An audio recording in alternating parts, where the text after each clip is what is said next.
Hi, I'm Dr. Rolan Tripp. I'm the behaviorist for Hannah the Pet Society, and I've got several topics that I think will be useful for you. And this one is especially for those people who already have a cat or multiple cats, and now you're bringing home a new pet. Now, hopefully that new pet has been selected for you by the Hannah Society, but in any case, you've got a new dog coming in, and we got to figure out how do we introduce the cats to the new dog. First, let's say the wrong way to do it.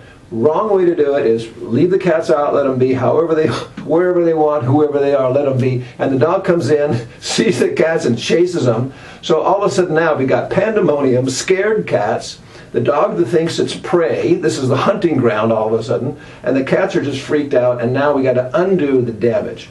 So that's the wrong way, don't do that.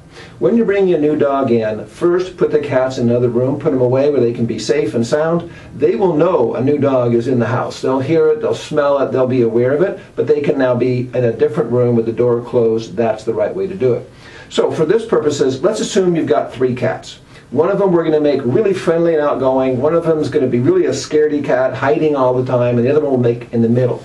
So for the cat who is the friendly one, that's the one you introduce first.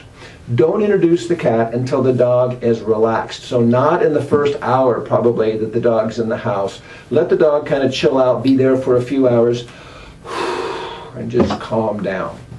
When the dog is finally calm, sleeping would be great, then we're going to bring the new cat out.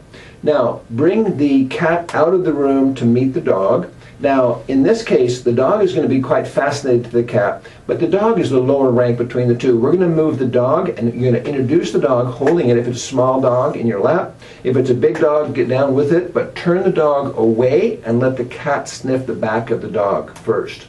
Then let the dog sniff the back of the cat.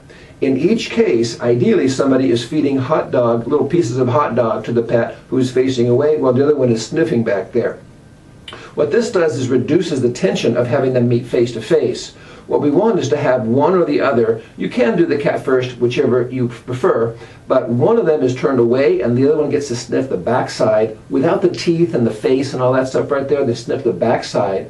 How long? Sniff until they're bored. So you're sniff, sniff, sniff, sniff, sniff, sniff, sniff. Okay, fine. Now we're going to turn them around. Now this one was getting food treats on that side, and hopefully it was exciting enough food that it kept the attention. Then we turn the other way, sniff the backside, and now they can sniff the front. Now what you are doing during this time is very important. You need to be radiating calm, happy, loving energy, and don't fall into the trap of being worried. If you're worried like, oh, I hope they get along, I hope they don't bite each other, well, what's happening is you're putting all that negative energy and the pets are picking that up from you. So you have to act relaxed and happy. Oh, this is so fun. Now remember, this is the friendliest cat we're dealing with too. So the idea is to get to the point where they've sniffed each other to their heart's content. They are associating food treats with the presence of the other cat and the dog, and hopefully both of them have a good positive experience so you can separate them. If they're not completely relaxed and happy, then later, an hour later, repeat that same process. So we have multiple episodes where they come together and something good happens. Now let's go to the other extreme. Now we're going to say the most difficult cat.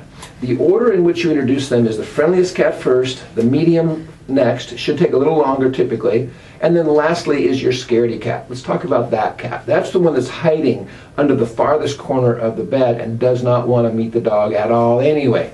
How do we do that?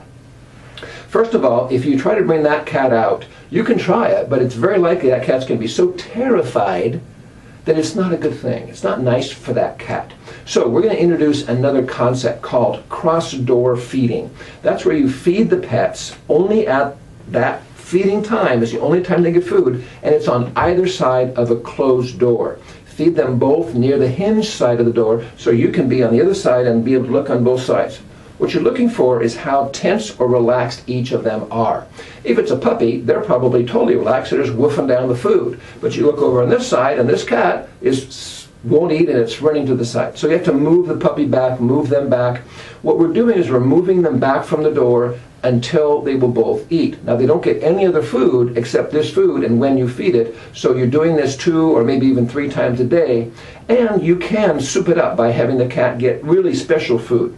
Don't normally give canned food. Here's a time when you might. putting some hot dog chips or some chicken or some tuna, something that's very attractive to speed the process up. Because we want this cat to think, whenever there's other puppies around, I get really good food. That's a linkage or pairing of a positive thing, and we want that to happen. So what's cool about this is now we can measure stress in feet. That is, how far back do I have to move the bowl until the cat will be relaxed and just eat? And then depending on how scared this cat is, you may need to do this for days, multiple meals, but you want to be there so you can reward the cat when it calms down. Just you be calm first, relax, relax. When they finally can eat on either side of the door and both be relaxed, now you're finally ready to do the process you did on the first day with that relaxed cat. So that's how to introduce your new dog or new puppy to your existing housemate cats. If you have more questions, come and visit us at hannasociety.com. Thank you.